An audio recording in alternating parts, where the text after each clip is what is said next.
ਤੇ ਗੱਲ ਕਰਦੇ ਹਾਂ ਰਾਜਧਾਨੀ ਦਿੱਲੀ ਦੀ, ਜਿੱਥੇ ਗੁੰਡਾਗਰਦੀ ਦਾ ਨੰਗਾ ਨਾਚ ਦੇਖਣ ਨੂੰ ਮਿਲਿਆ ਹੈ। ਇੱਥੇ ਰੰਗਦਾਰੀ ਨਾ ਦੇਣ ਤੇ ਇੱਕ ਘਰ ਤੇ ਫਾਇਰਿੰਗ ਕਰ ਦਿੱਤੀ ਗਈ ਤੇ ਕਾਫੀ ਦੇਰ ਤੱਕ ਬਦਮਾਸ਼ ਜੋ ਨੇ ਉਹ ਫਾਇਰਿੰਗ ਕਰਦੇ ਰਹੇ।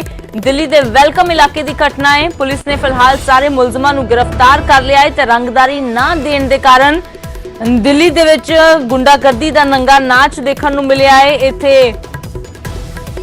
रंगदारी ना देने ते एक घर ते फायरिंग की गई ते बदमाश काफी देर तक बैक टू बैक जो फायर ने वो कढ़ते रहे। तो दिल्ली दे वेलकम इलाके दा ये वीडियो दस्या जा रहा है। तस्वीरां तुसीं देख सकते हो। करीब 10 मिनट तक गोलियां दी आवाज आउंदी रही। ये बदमाश फायरिंग करते रहे। हालांकि बाद विच पुलिस ने इन्हां सारे मुलजमां नूं गिरफ्तार कर लिया है। तेरी की समझा के तेरी समझा लियो बल्लू को। शंकर आनंद साडे सहयोगी ज्यादा जानकारी लिए जुड़े ने। तो शंकर, कानून का कोई खौफ नहीं है, ये जिस तरीके से फायरिंग हो रही है करीब 10 मिनट तक, क्या कुछ इस पूरे मामले में अब अपडेट है? देखिए, बदमाशी के बारे में कहा जा रहा है कि ये रंगदारी लेने के लिए आए थे, लेकिन इस मामले पर लगातार जो धमकियां भी जारी थी एक विशेष परिवार को वहां पर, लेकिन वो परिवार रंगदारी यानी कि उसको पैसे देने के लिए तैयार नहीं थे। लिहाजा इसी बात को ध्यान में देखते हुए उस इलाके में डर और खौफ को कायम करने के लिए और लोगों को डराने के लिए वो बदमाश आए। और एक यहाँ पर समझा जा सकता है कि तकरीबन यहाँ पे 6 से ज्यादा बदमाश वो आते हैं और यहाँ पे ताबड़तोड़ फायरिंग करते हैं। क्योंकि कहीं न कहीं ये दिखाने का प्रयास था कि वो उस इलाके में किस तरह से डर और खौफ कायम करना चाहते हैं और हवा में फायरिंग करने के बाद वो बदमाश वहां से निकल जाते हैं। लेकिन इन तमाम बदमाशों का जो चेहरा है वहाँ पास में सीसीटीवी कैमरे में कैद होता है और उसी के आधार पर स्थानीय पुलिस एक बड़ी कार्रवाई को अंजाम देते हुए उनमें से कई बदमाशों को गिरफ्तार कर लेती है। लेकिन यहाँ पर सवाल उठता है कि जिस तरह से बदमाशों के द्वारा उस इलाके में इस तरह से खौफनाक मामले को अंजाम दिया जा रहा है और इस मामले में कुछ और भी लोगों के शामिल होने की जानकारी मिल रही है।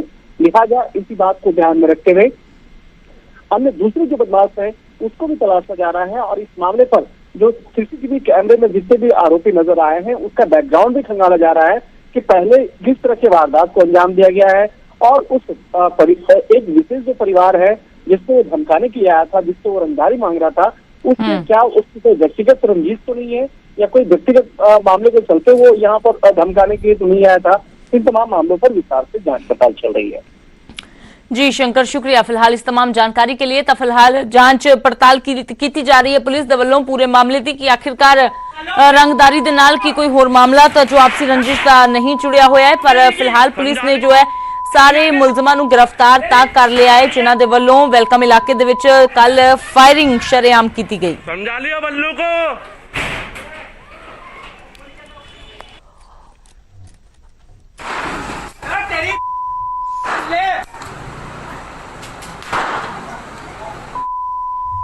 बल्लू तेरी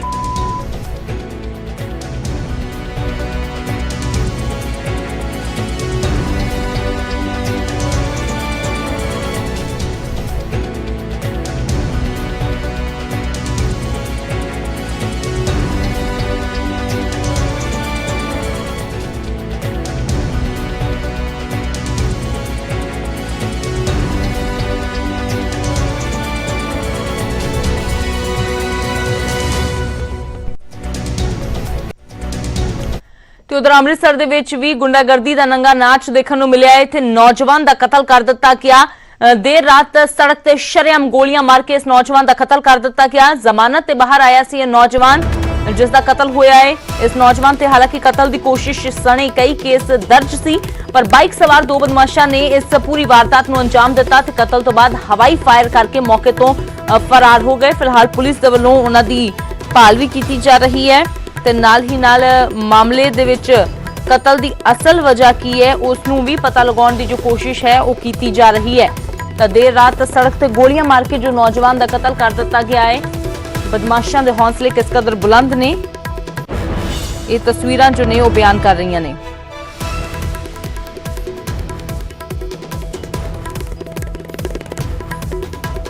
ਸਾਲ ਉਮਰ ਹੈ ਉਹਦੀ 22-23 ਸਾਲ। ਤੇ ਕੀ ਕੰਮ ਕਰਦਾ ਸੀ ਮੁੰਡਾ ਤੁਹਾਡਾ? ਉਹ ਸਟੱਡੀ ਕਰਦਾ ਸੀ, ਮਤਲਬ ਹੋਟਲ ਮੈਨੇਜਮੈਂਟ ਦਾ ਕੋਰਸ ਕਰਦਾ ਹੈ। ਅੱਛਾ, ਤੇ ਕਿੰਨਾਂ ਨੇ ਗੋਲੀਆਂ ਮਾਰੀਆਂ, ਕੁਝ ਪਤਾ ਚੱਲਾ ਤੁਹਾਡਾ?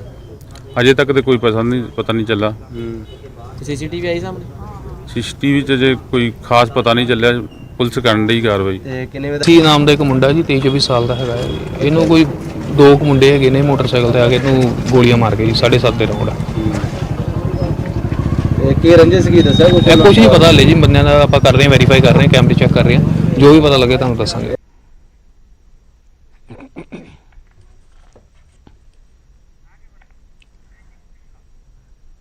ਤੇ ਗੱਲ ਕਰਦੇ ਹਾਂ ਹਿਮਾਚਲ ਦੇ ਮੰਤਰੀ ਸੁਰੇਸ਼ ਭਾਰਦਵਾਜ ਦੀ, ਜਿਨ੍ਹਾਂ ਨੇ ਪੀਐਮ ਦੀ ਤੁਲਨਾ ਭਗਵਾਨ ਸ਼ਿਵ ਦੇ ਨਾਲ ਕਰ ਦਿੱਤੀ ਹੈ। ਸੁਰੇਸ਼ ਭਾਰਦਵਾਜ ਨੇ ਪੀਐਮ ਮੋਦੀ ਨੂੰ ਭਗਵਾਨ ਸ਼ਿਵ ਦਾ ਅਵਤਾਰ ਦੱਸਿਆ ਹੈ। ਹਿਮਾਚਲ ਕੈਬਨਿਟ ਦੇ ਮੰਤਰੀ ਸੁਰੇਸ਼ ਭਾਰਦਵਾਜ ਦਾ ਇਹ ਵੱਡਾ ਬਿਆਨ ਹੈ, ਜਿਸ ਦੇ ਨਾਲ ਮੁਸ਼ਕਲਾਂ ਉਹਨਾਂ ਦੀਆਂ ਵੱਧਦੀਆਂ ਨਜ਼ਰ ਆ ਰਹੀਆਂ ਨੇ, ਕਿਉਂਕਿ ਭਗਵਾਨ ਸ਼ਿਵ ਦੇ ਨਾਲ ਪੀਐਮ ਮੋਦੀ ਦੀ ਤੁਲਨਾ ਕੀਤੀ ਹੈ। ਮਹਾ ਸ਼ਿਵਰਾਤਰੀ ਦੇ ਮੌਕੇ ਪ੍ਰੋਗਰਾਮ ਨੂੰ ਸੰਬੋਧਨ ਕਰ ਰਹੇ ਸੀ ਤੇ ਇਸ ਦੌਰਾਨ ਮੋਦੀ ਨੂੰ ਸ਼ਿਵਜੀ ਦਾ ਵਰਦਾਨ ਹਾਸਲ ਹੈ, ਇਹ ਵੀ ਕਹਿ ਗਏ ਸੁਰੇਸ਼ ਭਾਰਦਵਾਜ, ਤੇ ਨਾਲ ਹੀ ਪ੍ਰਧਾਨ ਮੰਤਰੀ ਨੂੰ ਸ਼ਿਵ ਦਾ ਅਵਤਾਰ ਵੀ ਦੱਸ ਗਏ। ਤਾਂ ਸ਼ਿਮਲਾ ਤੋਂ ਇਹ ਵੱਡੀ ਖਬਰ ਹੈ, ਹਿਮਾਚਲ ਤੋਂ, ਜਿੱਥੇ ਹਿਮਾਚਲ ਦੇ ਮੰਤਰੀ ਸੁਰੇਸ਼ ਭਾਰਦਵਾਜ ਨੇ ਪੀਐਮ ਮੋਦੀ ਦੀ ਤੁਲਨਾ ਭਗਵਾਨ ਸ਼ਿਵ ਦੇ ਨਾਲ ਕਰ ਦਿੱਤੀ ਹੈ। ਤਾਂ ਇਸ ਬਿਆਨ ਦੇ ਨਾਲ ਜੋ ਹੁਣ ਮੰਤਰੀ ਦੀਆਂ ਮੁਸ਼ਕਲਾਂ ਨੇ ਉਹ ਵੱਧਦੀਆਂ ਹੋਈਆਂ ਨਜ਼ਰ ਆ ਰਹੀਆਂ ਨੇ।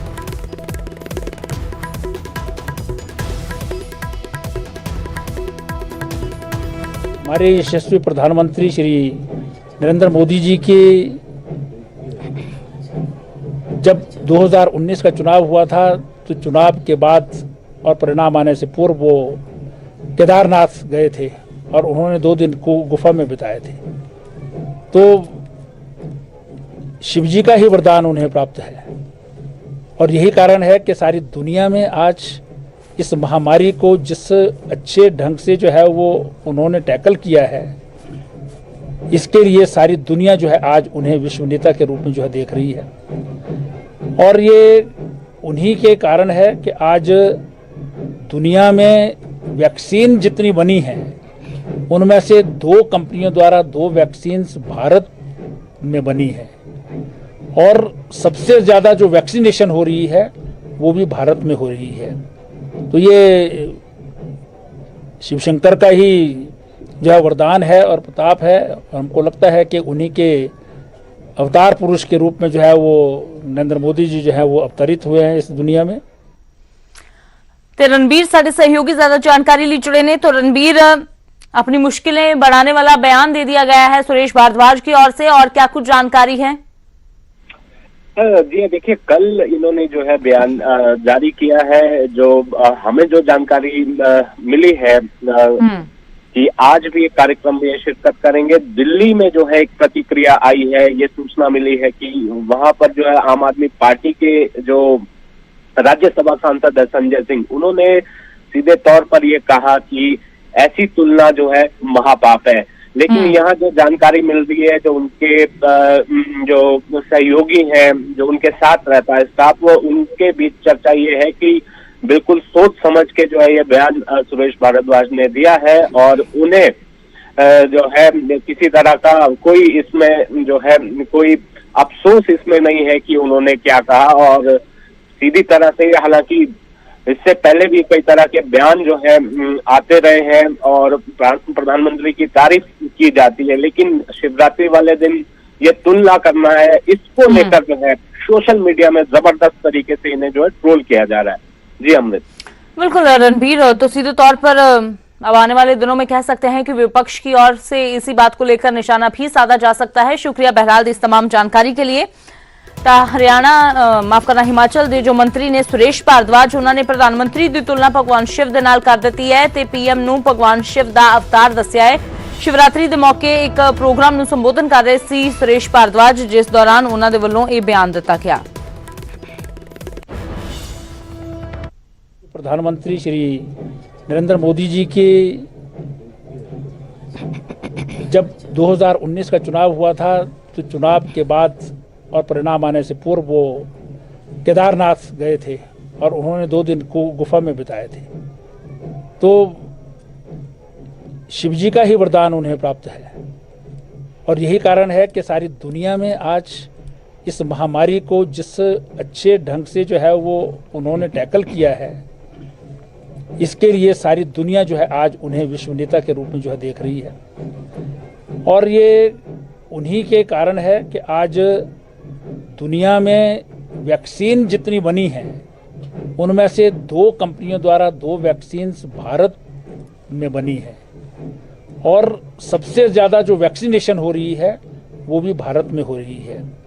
तो ये शिवशंकर का ही जो है वरदान है और प्रताप है, और हमको लगता है कि उन्हीं के अवतार पुरुष के रूप में जो है वो नरेंद्र मोदी जी जो है वो अवतरित